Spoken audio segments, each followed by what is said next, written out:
بچ جاتا ہے، چاند نکلتا ہے، چاند کی ہلکی ہلکی روشنی ہر طرف پھیل جاتی ہے، موسم خوشگوار ہو جاتا ہے تو انسان سکون محسوس کرتا ہے۔ چاند کی ٹھنڈی روشنی ہوتی ہے، سورج نکلتا ہے تو ہر طرف روشنی ہی روشنی ہوتی ہے۔ اللہ نے یہ سورج اور چاند ستارے کس لیے بنائے؟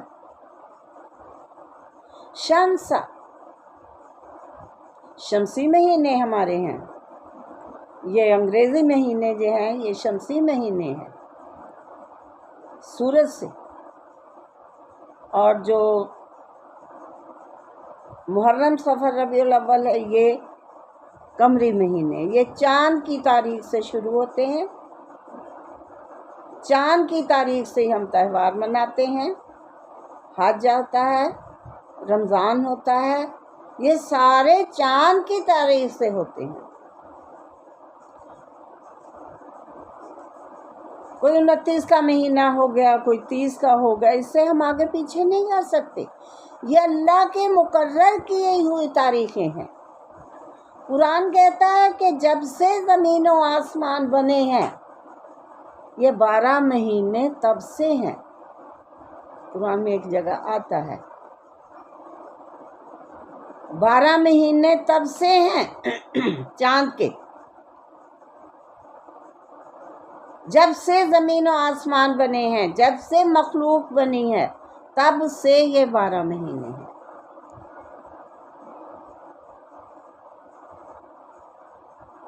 سورج کا کیا کام ہے؟ موسم بدلتے ہیں، سورج اور چاند اپنے مدار پر چلتے رہتے ہیں، سینکڑوں سال گزرنے کے بعد بھی 1 منٹ 1 سیکنڈ کا فرق نہیں پڑتا۔ آپ یہ دیکھیں، کیلنڈر اٹھا کے دیکھیں، 10 سال پہلے جس مہینے میں جس وقت پہ سورج نکلتا تھا 10 سال بعد بھی دیکھیں گے اسی مہینے میں اسی تاریخ کو اسی ٹائم پہ سورج نکلے گا، 10 سال میں بھی 1 منٹ 1 سیکنڈ کا فرق نہیں پڑے گا، اور جس ٹائم پہ وہ غروب ہوا تھا 10 سال بعد بھی اسی تاریخ پہ اسی ٹائم پہ غروب ہوگا۔ یہ اللہ کا چلایا ہوا چکر، نہ سورج چاند کو پکڑ سکتا ہے، نہ چاند سورج کو پکڑ سکتا ہے، نہ وہ آگے جا سکتا ہے نہ وہ پیچھے ہو سکتا ہے۔ جس راستے پر اللہ نے ان کو مقرر کر دیا وہ ازل سے لے کے اب تک قیامت تک اسی راستے پہ چلتے رہیں گے، کبھی آگے پیچھے نہیں ہوں گے۔ آگے پیچھے ہو جائیں تو ٹکرا جائیں، پھر تو قیامت آ جائے، ٹکرائیں گے نہیں۔ اپنے وقت مقرر پر ہی انہوں نے نکلنا ہے، چاہے 100 سال بعد بھی نکلے، ان میں کوئی فرق نہیں آئے گا۔ موسم بدلتے ہیں، دن بڑے ہوتے ہیں چھوٹے ہوتے ہیں، جس ترتیب سے ہوتے ہیں اسی ترتیب سے چکر چلتا رہتا ہے۔ ایک تو ہم سورج سے بھی تاریخ کا پتہ کر لیتے ہیں، انگریزی مہینے جو ہیں وہ سارے سورج سے ہیں، ان کے دن فکس کیے ہوئے ہیں، جنوری اتنے دنوں کا، فروری اتنے دنوں کا، اور جب وہ مہینہ آتا ہے تو اتنے ہی دن شمار کیے جاتے ہیں۔ دوسرا، سورج سے ہمیں وقت کا پتہ چلتا ہے، جس زمانے میں گھڑیاں نہیں ہوتی تھی، اب سورج کا سایہ اتنا ڈھل گیا، ظہر کی نماز کا وقت ہو گیا، اب سورج سر پہ آ گیا، دوپہر کا ٹائم ہو گیا، جب گھڑیاں نہیں ہوتی تھی تو سورج کے ڈھلنے سے، سورج کے نکلنے سے، سایہ لمبا ہونے سے، سایہ چھوٹا ہونے سے لوگ وقت کا تعین کرتے تھے۔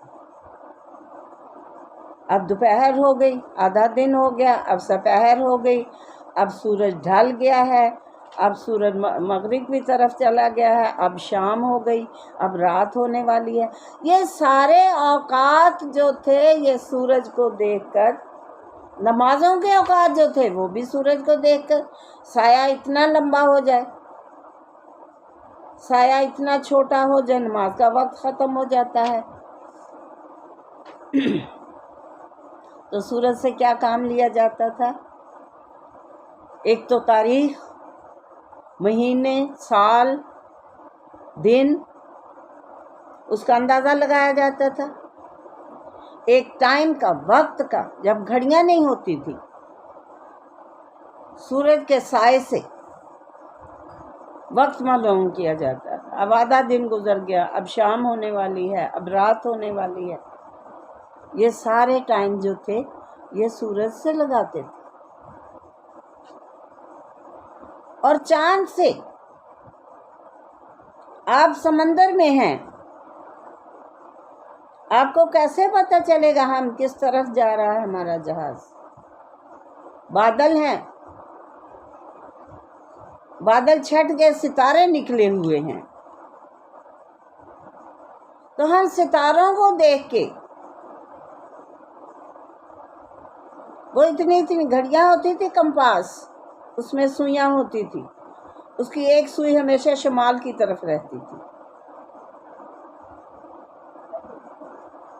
شمال کی طرف رہتے، تو شمال کی طرف منہ کر کے کھڑے ہو جائے، ہمیں پتہ چل جائے گا ہمارے اس طرف مشرق ہے، ادھر مغرب ہے، پیچھے جنوب ہے، تو اس سے ہمیں سمتوں کا، اب جہاز کو نہیں پتہ ہم نے کدھر جانا ہے، کس طرف جانا ہے، یہ راستہ کدھر کو جا رہا ہے، ہمارا منہ کس طرف ہے، ہمارا جہاز کس طرف، کیونکہ کسی سمت کا پتہ ہی نہیں، تو اس وقت لوگ ستارے کو دیکھ کے سمتیں معلوم کرتے تھے، کیونکہ قطبی ستارہ جو ہے وہ شمال کی طرف ہے۔ جب ہم نماز پڑھتے ہیں تو ہمارے دائیں کندھے کی طرف ہوتا ہے وہ۔ جنگلوں میں ہو یا سمندر میں ہو، اللہ کہتا ہے کہ بری اور بحری، زمین پر ہو یا سمندر میں ہو، تو ستارے تمہیں راستہ بتاتے ہیں کہ تم کدھر جا رہے ہو، کیونکہ جدھر قطبی ستارہ ہوگا ادھر منہ کر لو، ادھر شمال ہے، پھر تمہیں شمال، جنوب، مشرق، مغرب چاروں سمتوں کا پتہ چل جائے گا، پھر تم اپنے راستے پر چل سکتے۔ اگر جنگل میں ہو، جنگل میں بھی آپ راستہ نہیں پتہ، تو ستاروں کو دیکھ کے راستہ معلوم کر سکتے۔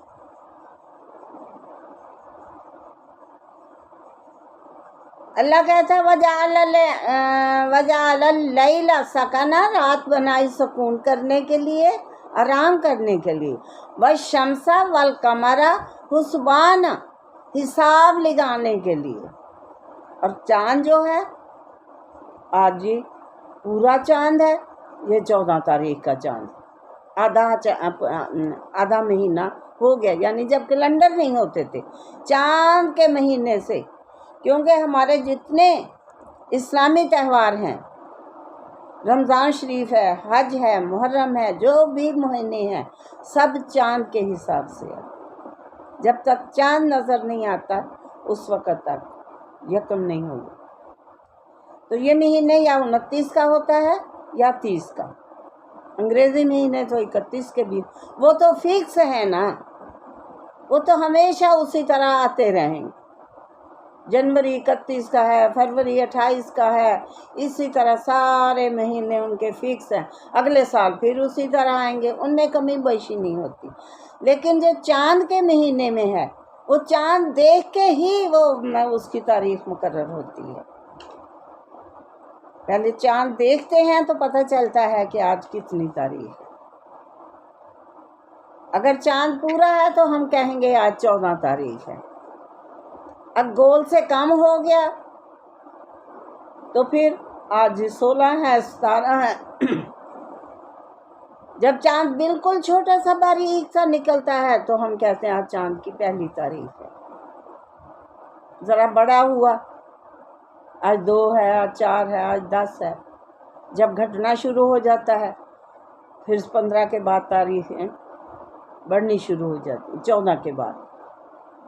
پھر جب اینڈ آتا ہے تو 2 دن چاند نظر نہیں آتا صبح کے ٹائم. اماوس کی راتیں انہیں کہتے ہیں. ان راتوں میں چاند نہیں نکلتا. 2 راتوں میں. اس کے بعد پھر چاند نظر آتا ہے 29 کا یا 30 کا. تو اللہ نے کیا حساب بتایا سورج اور چاند کا؟ سورج سے ایک تو ہمیں دن کے ٹائم کا پتہ چلتا ہے، سایوں سے، سایہ ڈھل گیا، سایہ سورج سر پہ ہے، سایہ پیروں کے نیچے ہے، اب دوپہر کا ٹائم ہے، آدھا دن گزر گیا. تو اس طرح سے. دوسرا، رات ہو گئی، دوسرا دن طلوع ہو گیا، تاریخیں بدل جاتی ہیں. مہینوں کا، اتنے مہینے، اتنے سال، صدیاں گزر جاتی ہیں. اس طرح یہ سارا حساب اللہ تعالیٰ نے قرآن پاک میں لکھا ہوا ہے کہ جب سے دنیا بنی ہے یہ 12 مہینے چل رہے ہیں، جس میں وہ حرمت کے 4 مہینوں کا بھی ذکر آتا ہے کہ اس میں حرمت کے 4 مہینے جس میں قتل و جدال، لڑائی جھگڑا، قتل و غارت، جہاد، سب کچھ منع ہے. امن کے مہینے.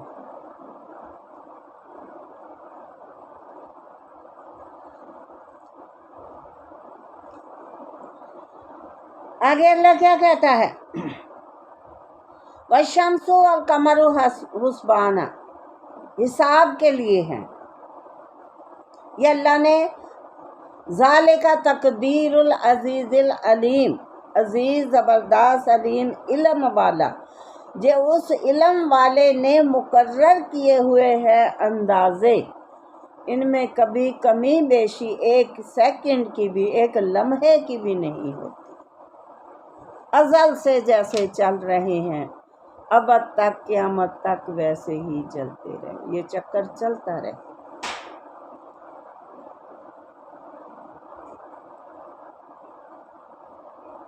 آگے اللہ کہتا ہے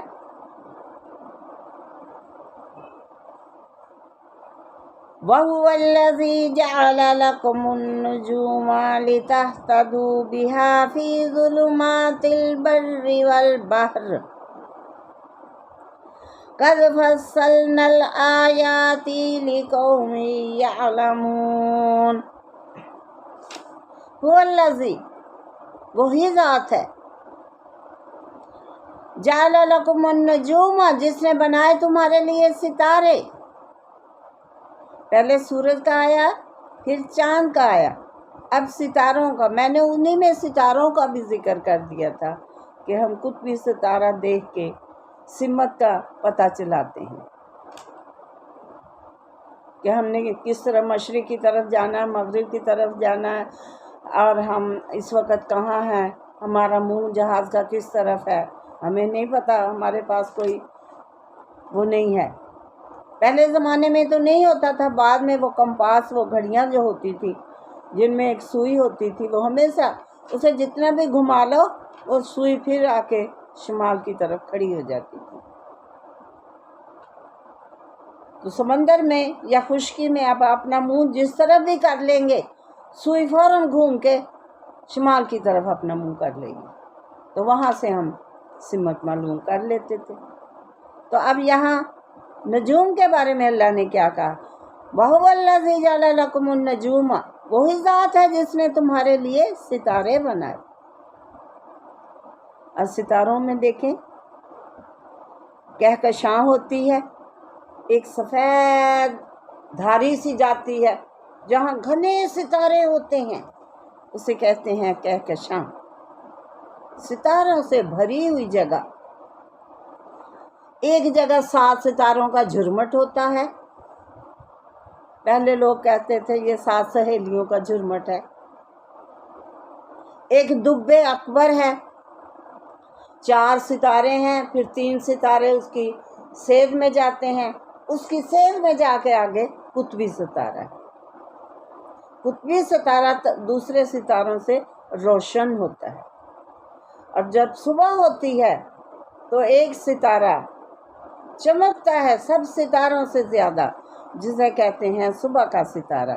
پھر پتہ چل جاتا ہے اب تہجد کا وقت ہو گیا ہے، اب صبح ہونے والی ہے، صبح کا ستارہ نکل ہے، اور وہ ستارہ دیر تک چمکتا رہتا ہے، باقی سارے ستارے چھپ جاتے ہیں، ہلکی ہلکی روشنی بھی ہو جاتی ہے، لیکن وہ ستارہ چمکتا رہتا ہے جو صبح کا ستارہ ہوتا ہے۔ قطبی ستارہ بتایا کہ 4 ستارے ہیں گے، چار پائی کی طرح۔ اب دیکھیں اب تو لوگ کمروں کے اندر سوتے ہیں، اے سی چلا کے سوتے ہیں، ہم لوگ تو کبھی اندر نہیں سوئے تھے، ساری زندگی باہر صحن میں گزاری۔ ستاروں سے بھرا ہوا آسمان ہوتا تھا، ستاروں کو دیکھتے رہتے، گنتے رہتے، بچوں کو بتاتے کہ یہ قطبی ستارہ ہے، یہ دب اکبر ہے، یہ 7 سہیلیوں کا جھرمٹ ہے۔ آج کے بچوں کو پوچھ کے دیکھو پتہ ہے، بڑوں کو نہیں پتہ، کیونکہ کبھی ستاروں بھری رات میں لیٹ کے ہی نہیں دیکھا، ستاروں بھرے آسمان کو لطف ہی نہیں اٹھایا۔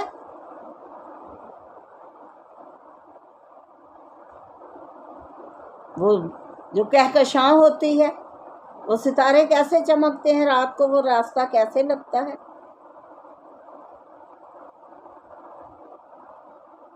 اب تو ہم نے نیچر کو چھوڑ دیا، نیچرل چیز کوئی بھی ہمارے لیے وہ نہیں ہے، مصنوعی چیزوں سے دل بہلاتے ہیں بس۔ موبائل آ گیا، ٹی وی آ گیا، ویڈیو آ گئی، کمپیوٹر آ گیا، یہ ساری چیزیں ہیں۔ اب قدرتی چیزیں کہاں ہیں؟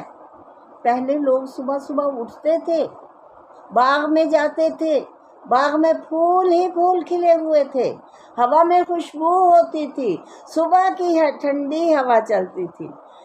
شاعروں نے ہوا کے کیا کیا نام رکھے؟ جو خوشبو والی ہوا آتی اس کا نام تھا شمیم، باد صبا صبح کی ہوا،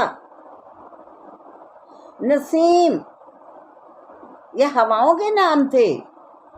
شاعر ان کا اپنی شاعری میں ذکر کرتے ہیں۔ اور جو لوگ صبح اٹھ کے باغ کی سیر کرنے جاتے تھے،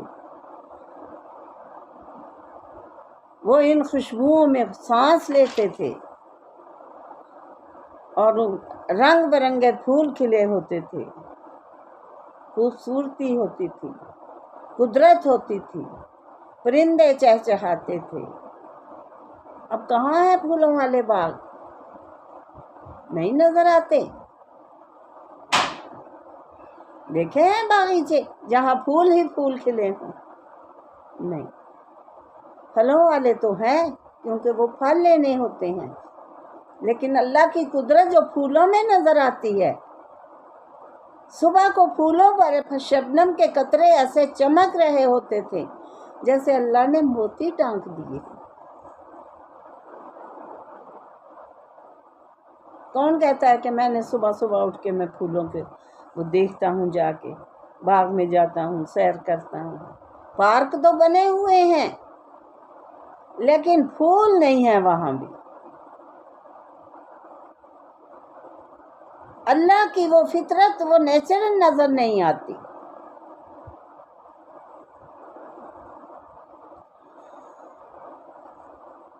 تو اس آیت میں اللہ کیا کہتا ہے؟ وَهُوَ الَّذِي جَعَلَ لَكُمُ النُّجُومَ، وہی ذات ہے جس نے تمہارے لیے ستارے بنائے۔ کس لیے؟ لِتَهْتَدُوا، تمہاری ہدایت کے لیے، راستہ دکھانے کے لیے، سیدھا راستہ دکھانے کے لیے۔ اندھیری رات میں تمہیں نہیں پتا ہوتا ہم کدھر جا رہے ہیں۔